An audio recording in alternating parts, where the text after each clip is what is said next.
পাওয়ার মানি।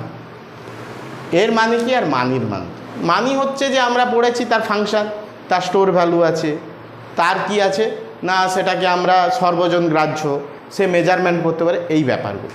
আরেকটা বলছি high power মানি। এই হাই পাওয়ার মানি মানে কি না, একটা মানি অর্থনীতিতে কতটা ডিমান্ড ক্রিয়েট করবে সেইটা ডিপেন্ড করছে হাই পাওয়ার মানির ওপর। এখন এই হাই পাওয়ার মানিটা কতটা ডিমান্ড মার্কেটে ক্রিয়েট হবে সেটা আবার ডিপেন্ড করছে ক্যাশ রিজার্ভের ওপর। ক্যাশ রিজার্ভ কে করে না, প্রত্যেক ব্যাংককে আরবিআই এর নিয়ম অনুসারে ক্যাশ রিজার্ভ করতে হয়, আরবিআই এর রুলস অনুসারে। সেই ক্যাশ রিজার্ভ কীরকম হতে পারে? যখন আমরা কেন্দ্রীয় ব্যাংকে ঋণ নিয়ন্ত্রণ পড়াবো, ব্যাংকের যখন মনিটারি পলিসি পড়াবো, সেখানটা এটা আরও ব্রিফলি বলবো যে ক্যাশ রিজার্ভ কি, সিআরআর কি, এসএলআর কি।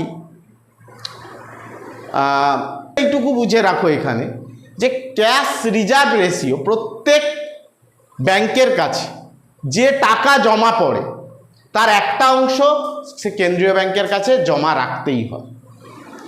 কতটা জমা রাখছে কেন্দ্রীয় ব্যাংকের কাছে, কি হারে জমা রাখছে, তার উপর ডিপেন্ড করছে একটা বাণিজ্যিক ব্যাংক কতটা ঋণ দিতে পারে, কতটা লোন সে ক্রিয়েট করতে পারে। প্রাইভেট ব্যাংক বা কমার্শিয়াল ব্যাংকের লোন দেওয়ার ক্ষমতা ডিপেন্ড করে এই ক্যাশ রিজার্ভের উপর। যদি কেন্দ্রীয় ব্যাংকের কাছে ক্যাশ রিজার্ভ বেশি রাখতে হয় তাহলে কিন্তু তার লোন দেওয়ার ক্ষমতা কমে যাবে, আর লোন দেওয়ার ক্ষমতা কমে যাওয়া মানে পাবলিকও কম লোন পাবে, মার্কেটে কিন্তু এক্সেস ডিমান্ড আর তৈরি হবে না। আবার ঠিক উল্টো, ক্যাশ রিজার্ভ রেশিও যদি কমিয়ে দেয় বা ক্যাশ রিজার্ভ যদি কমিয়ে দেয় কেন্দ্রীয় ব্যাংক, তাহলে ব্যাংকগুলোর কাছে বেশি বেশি করে টাকা আসবে, তারা বেশি বেশি করে মানুষকে লোন দিতে পারবে এবং মার্কেটে কিন্তু ওই টাকাটা প্রচুর রোল হবে। সাপোজ ভাবো আমার কাছে 50 টাকা আছে, ওই 50 টাকা প্রত্যেক দিন কটা হাত ঘুরছে সেটা কিন্তু আমি জানি না। কটা হাত ঘুরছে বলতে ধরো আমাকে 50 টাকা বাড়ি থেকে দিয়েছে, আমি 50 টাকা বাসে দিয়েছি, ওই বাসওয়ালা আবার একটা ধরো কিছু একটা কেনার জন্য, ধরা যাক সে একটা পাউরুটি কিনল, ওই পাউরুটি কেনার যে 50 টাকা সেটা আবার ধরো পাউরুটিওয়ালা তার যার কাছ থেকে নিয়েছিল পাউরুটি তাকে দিল, সে আবার ওই টাকা নিয়ে ধরো অন্য কিছু একটা কিনলো। এই রকম একটা টাকা প্রত্যেক দিন যতগুলো হাত ঘুরবে তত টাকার ডিমান্ড তৈরি হবে। যত বেশি হাত ঘুরবে তত বেশি ডিমান্ড ক্রিয়েট হবে, যত হাত কম ঘুরবে তত কম টাকার ডিমান্ড তৈরি হবে। ধরো তুমি 50 টাকা ব্যাগে করে নিয়ে এসছো, তুমি ব্যাগেই পড়ে রয়েছে, তাহলে ওই 50 টাকা ওই দিনের জন্য কিন্তু কোনো ডিমান্ড ক্রিয়েট করলো না, কারণ তুমি যদি ওকে দিতে, ও যদি আবার একজনকে দিত, তাহলে অতগুলো ডিমান্ড, মানে ব্যাপারটা কীরকম, 50 টাকা ধরো তুমি নিয়ে বেরিয়েছো, তুমি একজন এ ব্যক্তিকে দিয়েছো, সে ধরো এই 50 টাকাটা আবার কোনো কিছু কেনার জন্য বি ব্যক্তিকে দিয়েছে, সে আবার সি ব্যক্তিকে, তাহলে যতগুলো হাত ঘুরবে, ধরো 3টে হাত ঘুরেছে, তাহলে 150 টাকার ডিমান্ড কিন্তু ক্রিয়েট করবে। আর ধরো 10টা হাত ঘুরেছে, তাহলে 500 টাকার ডিমান্ড ক্রিয়েট করে ফেলবে। তাহলে এই যে কতটা ডিমান্ড ক্রিয়েট করতে পারবে সেটা কিন্তু অনেকটা বাণিজ্যিক ব্যাংকগুলো কতটা তাকে কি রেশিওতে রিজার্ভ রাখতে হচ্ছে তার উপর ডিপেন্ড করছে। যত রেশিও বাড়বে তত তার লোন দানের ক্ষমতা কমে যাবে, তত মানুষকে কম ঋণ দিতে পারবে, আর মানুষের হাতে যত কম টাকা আসবে সে মার্কেটে কম নিয়ে যেতে পারবে, আর মার্কেটে যত কম টাকা যাবে তত ডিমান্ড কম ক্রিয়েট হবে। ঠিক সেইখানেই আছে হাই পাওয়ার মানির গল্প। তাহলে মানি আর হাই পাওয়ার মানির মধ্যে পার্থক্য যেটা হচ্ছে, কারেন্সি দুটোর ক্ষেত্রেই এক, মানে কাগজি নোট আর ধাতব মুদ্রা যেগুলো সে তো থাকছেই, এর ক্ষেত্রেও থাকবে, আর হাই পাওয়ার মানির ক্ষেত্রেও কারেন্সি কম, মানে কাগজি নোট আর মুদ্রার আকারে যেটা, সেটা দুটোর ক্ষেত্রেই থাকবে।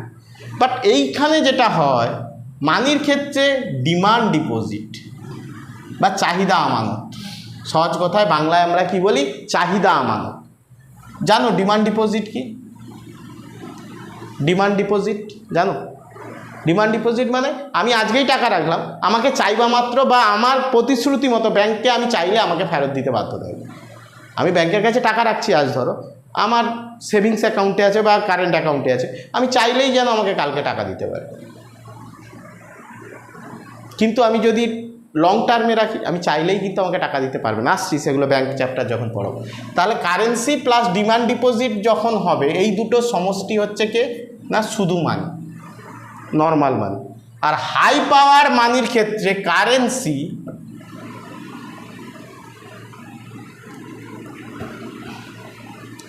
এই দিকটায় লিখছি, হাই পাওয়ার মানি, হাই পাওয়ার মানি, হাই পাওয়ার মানি। ওকে, এই হাই পাওয়ার মানির ক্ষেত্রে কারেন্সি তো থাকবেই,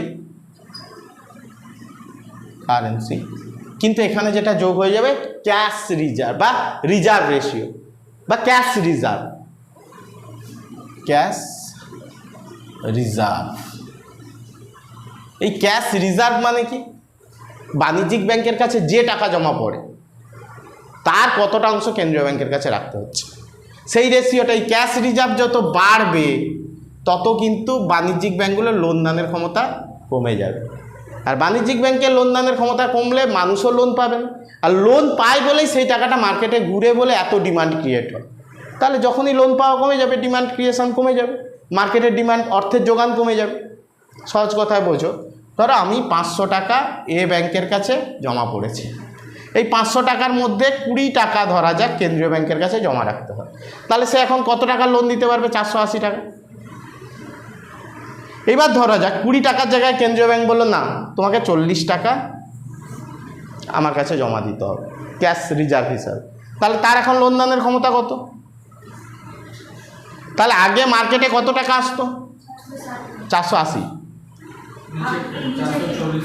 না, আগে আসতো, আগে প্রথম অবস্থায় যখন 20 টাকা করে কেন্দ্রীয় ব্যাংকের কাছে রাখতে হতো।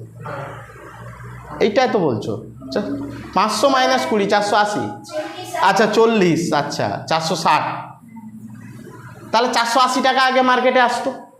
তাহলে 480 টাকার ডিমান্ড ক্রিয়েট হতো কোথায়? মার্কেটে।